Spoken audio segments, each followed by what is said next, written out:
কিয়ামতের ময়দানে সর্বপ্রথম ইবাদতের মধ্যে নামাজের হিসাব হবে। আমি বলবো, আপনারা উত্তর দিবেন। বলেন তো, ইবাদতের ক্ষেত্রে কিয়ামতের ময়দানে সর্বপ্রথম কোন ইবাদতের হিসাব হবে? নামাজের। একটা কিতাব আছে, নাম সহিহুল জামি', হাদিস নাম্বার 2573 নাম্বার হাদিস, 2573 নাম্বার হাদিস। এই হাদিসে রাসূল আকরাম সাল্লাল্লাহু আলাইহি ওয়াসাল্লাম বলেন, আউয়ালু মা ইউহাসাবু বিহিল আবদু ইয়াউমাল কিয়ামাতিস সালাহ। কিয়ামতের ময়দানে সর্বপ্রথম ইবাদতের ক্ষেত্রে নামাজের হিসাব নেওয়া হবে। ফা ইন সালাহাত, আল্লাহ নবী বলেন, যদি নামাজ শুদ্ধ হয়ে যায়, সালাহা সাইরু আমালি, সকল আমলগুলা শুদ্ধ। আগে নামাজের হিসাব, এটা যদি সঠিক হয় তো বাকিগুলার মূল্য আছে। ওয়া ইন ফাসাদাত, নামাজ যদি অশুদ্ধ হয়ে যায়, নামাজ যদি বিনষ্ট হয়ে যায়, ফাসাদাত সাইরু আমালিহি, তার অন্যান্য আমলগুলা বিনষ্ট। নাউজুবিল্লাহ। অনেকের নামাজ পড়ে না, সারাক্ষণ নবীর প্রেম প্রেম বলে। আমার ভিতরে নবীর প্রেম আছে। জোহর পড়ছেন নি? কয় না। আসর পড়ছেন না, মাগরিব না, এশা না, তাহলে প্রেম কিভাবে? এটা বুঝবেন না। নবীর প্রেম অন্তরে আছে। নামাজ না পড়লে নবীর প্রেম, এটা একদম মিথ্যা কথা, এটা ভণ্ডামির পরিচয়। দলিল আমি একটু পরে দলিল দিচ্ছি, দেখেন একের পরে এক দলিলগুলো মুখস্থ রাখবেন, দেখবেন যে না, যারা নামাজ পড়ে না তাদের মাঝে নবীর প্রেম নাই, এটা মিথ্যা কথা। তাহলে 3 নাম্বার, নামাজ শুদ্ধ হবে কিয়ামতের মাঠে। নামাজের হিসাব যদি ঠিক হয়, সব ঠিক। হাতে পায়ে ধরে বলি, দুনিয়ার মধ্যে অন্য কিছু আপনি করেন আর না করেন, নামাজ ঠিক করেন। সর্বপ্রথম নামাজ ঠিক করেন, কারণ কিয়ামতের মাঠে আপনি সর্বপ্রথম নামাজের হিসাব দিতে হবে। আল্লাহ আমাকে আপনাদের সকলকে যতদিন বেঁচে থাকবো এক ওয়াক্ত নামাজ স্বেচ্ছায় স্বজ্ঞানে আমরা আর কখনো ছেড়ে দিব না, কাজা করবো না, ইনশাআল্লাহ। এগুলো 3 নাম্বার। 4 নাম্বার, যেই ব্যক্তি 5 ওয়াক্ত নামাজ পাবন্দির সাথে পড়বে, ওই ব্যক্তিকে আল্লাহ পাক রব্বুল আলামিন নিজ জিম্মায় জান্নাতে প্রবেশ করাবে।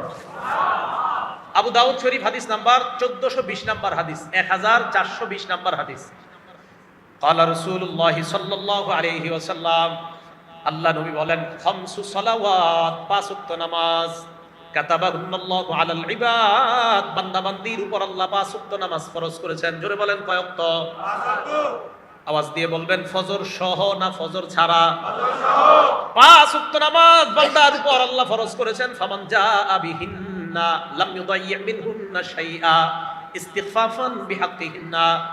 1 ওয়াক্ত নামাজ যদি কেউ অবহেলা করে ছেড়ে না দেয়, 1 ওয়াক্ত নামাজ যদি কেউ অবহেলা করে ছেড়ে না দেয়, আমি আবার বলছি, 1 ওয়াক্ত নামাজ যদি কেউ অবহেলা করে ছেড়ে না দেয়। অবহেলা কাকে বলে?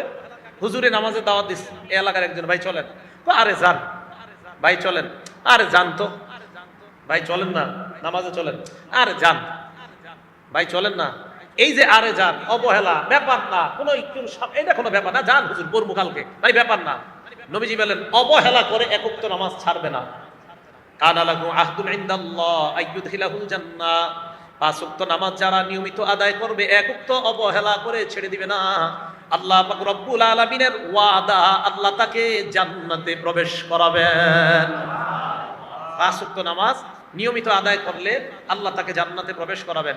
আল্লাহ আমাদের সকলকে 5 ওয়াক্ত নামাজ পাবন্দির সাথে আদায় করার তৌফিক দান করেন। নামাজের উপকারিতা নাম্বার 5, যেই ব্যক্তি নিয়মিত নামাজ আদায় করবে, আল্লাহ তাকে অস্থিরতা থেকে মুক্তি দান করবেন। সূরা মারিজ 19 থেকে 23 নাম্বার আয়াত আছে না, ইন্নাল ইনসানা খুলিকা হালুআ।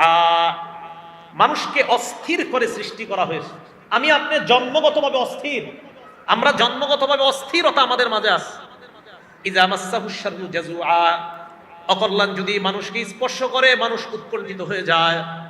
ওয়া ইযা মাসসাহুল খায়রু মানুআ, 5 তালা 10 তালা বাড়ির মালিক হয়ে গেলে মানুষ কৃপণ হয়ে যায়, বকিল হয়ে যায়। অকল্যাণ ধরলে উৎকণ্ঠিত হয়ে যায়। আর মানুষকে যখন কল্যাণ ধরে, টাকা পয়সা আসে, তখন ওই ব্যক্তিটা কৃপণ হয়ে যায়, টাকা দিতে চায় না, দান করতে চায় না, সদকা করতে চায় না। তবে ইল্লাল মুসাল্লিন আল্লাযীনা আলা সালাতিহিম দাঈমুন, যারা নিয়মিত আদায় করে তারা কৃপণ হবে না, তারা উৎকণ্ঠিত হবে না, তারা অস্থির হবে না। আল্লাহ তাদেরকে অস্থিরতা থেকে, উৎকণ্ঠ হওয়া থেকে, কৃপণ হওয়া থেকে, নিয়মিত নামাজ আদায়কারী যারা, তারা টাকা পয়সা হলেও আল্লাহ তাদেরকে এই অপরাধগুলা থেকে হেফাজত করবে, অস্থিরতা কাজ করবে না। টাকা, এই 5 নাম্বার উপকারিতা। 6 নাম্বার, নামাজ অশ্লীলতা এবং অপছন্দনীয় কাজ থেকে বাধা দেয়। অশ্লীলতা এবং অপছন্দনীয়, এই জায়গাটা বুঝেন সবাই। আমাদের অনেক যুবক ভাইয়েরা কয়, হুজুর এত নামাজ পড়ি, নামাজ পড়ার পরেও তো আমি খারাপ কাজ ছাড়ি না, আমি খারাপ কাজ ছাড়ি না। সূরা আনকাবুতের 45 নম্বর আয়াত আল্লাহ বলেন, ইন্নাস সালাতা তানহা আনিল ফাহশাই ওয়াল মুনকার, নিশ্চয়ই নামাজ অশ্লীলতা এবং অপছন্দনীয় কাজ থেকে বাধা দেয়। একটু বুঝেন, আজকে এশার নামাজ পড়লেন যারা, এশার নামাজ মনে করেন 25 মিনিট লাগলো আপনার পড়তে। আচ্ছা, যেই যুবকরা অভিযোগ দেন যে আমরা তো হুজুর জুমার নামাজ পড়ি আর পরের জুমাটা পড়ি, মাঝখানে আর কিছু পড়ি না, আছেন একদল এরকম, এক জুমা আরেক জুমা মাঝখানে আর পড়ে না, তো ওনারাও বলে হুজুর নামাজ তো পড়ি, অশ্লীলতা থেকে তো আমরা বাঁচতে পারি না, গত 6 দিন কিন্তু নামাজ পড়ে না। আচ্ছা বলেন তো, 1.5 ঘন্টায় 6 দিনে কয় ঘন্টা হয়? প্রতিদিন 1.5 ঘন্টা হলে 9 ঘন্টা, প্রতিদিন 1.5 ঘন্টা হলে 6 দিনে কয় ঘন্টা হয়? 9 ঘন্টা। কিভাবে? আপনি 5 ওয়াক্ত নামাজ যদি মোটামুটি ভাবে পড়েন 1.5 ঘন্টা লাগবে 5 ওয়াক্ত, তো 1.5 ঘন্টায় 6 দিনে হয় 9 ঘন্টা। এই 9 ঘন্টা তো আপনি গুনাহ করবেন না, এটা নিশ্চিত। বুঝাইতে পারি নাই? এই 9 ঘন্টা তো আপনি গুনাহ করবেন না। আচ্ছা, আপনি এশার নামাজে আসলেন, মনে করেন এশার নামাজে আইসা আপনি 25 মিনিট নামাজে চলে গেল, নামাজের পর তাবলিগওয়ালার একজন বলল ভাই তালিমে বসেন, আপনার মন না চাইতেও আপনারা ধইরা তালিমে বসাইছে, তালিমে বসার পর লজ্জায় উঠতে পারতেছেন না, কেমনি উঠি, আরো 25 মিনিট গেছে তালিমে, আগের 25 আর এই 25-এ কয় মিনিট হলো? 50 মিনিট। আপনার দোস্ত কিন্তু মসজিদের বাইরে দাঁড়ায় রয়েছে, আরে তাড়াতাড়ি এক জায়গায় যাবো। মসজিদ থেকে বের হওয়ার সময় ইমাম সাহেব কয়, কেউ কেমন আছো তুমি? হঠাৎ মসজিদে মাশাআল্লাহ ভালোই তো, তালিম বসছো না? হুজুরে দাঁড়ায় দাঁড়ায় আরো 10 মিনিট, আপনার মেজাজ কিন্তু খারাপ, কইতে পারতেছেন না। তাহলে আপনার মন না চাইলেও আপনি 1 ঘন্টা মসজিদে দিলেন, এই 1 ঘন্টা আপনি গুনাহ করেন নাই। হ্যাঁ, এই তো নামাজ আপনাকে অশ্লীলতা থেকে বাধা দিচ্ছে, তো এই যে নামাজ আপনাকে অশ্লীলতা থেকে বাধা দিচ্ছে, আপনি নামাজ পড়েন নিয়মিত, নামাজ আপনাকে অশ্লীলতা থেকে বাধা দিবেই। আরে ভাই, আপনি যতক্ষণ নামাজ পড়তেছেন ততক্ষণ তো আপনি গুনাহ করতেছেন না। তাহলে আপনি দৈনিক 1.5 ঘন্টা যদি দেন, 6 দিনে যদি আপনার 9 ঘন্টা গুনাহ না হয়, দৈনিক 1.5 ঘন্টার মধ্যে বাকি ঘন্টাগুলো আপনার ঘুম আছে, আপনার পড়াশোনা আছে, ভাইও আপনি নামাজ শুরু করে দেন নিয়মিত, একটা দিন এমন হয়ে যাবে এই নামাজ আপনার ভিতরে এই উপলব্ধি তৈরি করে দিবে যে তুমি আর গুনাহ করবা না, দেখবেন নামাজ আপনাকে গুনাহ থেকে হেফাজত করবে। তাহলে 6 নম্বর উপকারিতা, নামাজ অশ্লীলতা এবং বেহায়াপনা থেকে বাধা দেয়। আল্লাহ আমাদের সকলকে নামাজ পড়ার তৌফিক দান করেন। বিসমিল্লাহির রহমানির রহিম। আল্লাহুম্মা লাকাল হামদু ওয়া লাকাশ শুকরু। 7 নাম্বার, মাগফিরাতুন লিল মাআসি, নামাজ যারা পড়ে তাদের আগের সব গুনাহ আল্লাহ মাফ করে দেয়। এই ব্যাপারে 5টা হাদিস বলি আপনাদের সামনে, 5টা উদাহরণ। 1 নাম্বার, মুসলিম শরীফের হাদিস নাম্বার 428 নাম্বার হাদিস। হযরত উসমান রাদিয়াল্লাহু তাআলা আনহুর গোলাম, উনি বলেন, সামিআতু উসমান ইবনে আফফান রাদিয়াল্লাহু তাআলা আনহু ওয়া হুয়া বিফিনাইল মসজিদ ফাজাআহুল মুয়াজ্জিনু ইনদাল আস। উসমান গনির গোলাম বলেন, হযরতে উসমানকে একদিন দেখলাম মসজিদের চত্বরের মধ্যে। হযরতে উসমান, মুয়াজ্জিন সাহেব আসরের নামাজের সময় আসছে হযরতে উসমানকে ডাকার জন্য। ফাদা বিউযুইন, ওযুর পানি চাইলেন, যাওয়ার পর ফাতাওয়াদ্দা, হযরতে উসমান ওযু করলেন। ওযু করার পর হযরতে উসমান বললেন, ওয়াল্লাহি লা উহাদ্দিসান্নাকুম হাদিসা, আল্লাহর কসম আমি তোমাদেরকে একটা হাদিস বলবো।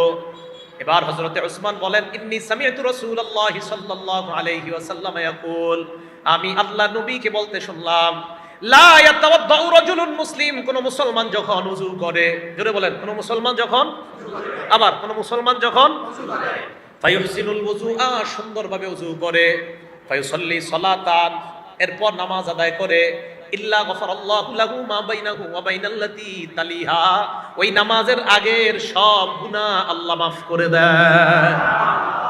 নামাজ শুরু করে দেন, আপনি নামাজ শুরু করে দেন।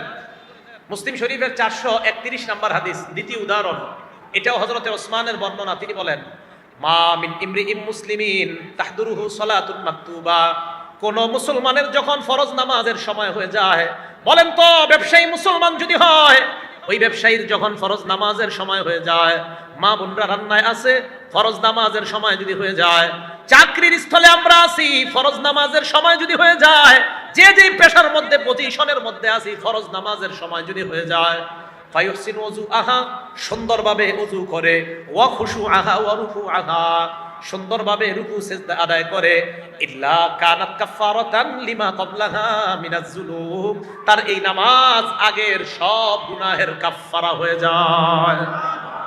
তবে মালাম ইউতি কাবীরাতান, কবিরা গুনাহ করেন না। কবিরা গুনার জন্য আবার আলাদা মাপ চাইতে হবে। আল্লাহ আমাদের এই মুহূর্তে সকলকে মনে মনে কবিরা গুনার জন্য তওবা করার আমরা করতেছি, বলেন আল্লাহ আপনার কাছে ক্ষমা চাই। সবাই বলেন আস্তাগফিরুল্লাহ। আবার দিল থেকে আপনারা তো জানেন কার কি হালাত। আল্লাহকে বলেন আস্তাগফিরুল্লাহ। আশাবাদী আল্লাহ আমাদেরকে মাফ করে দিয়েছেন।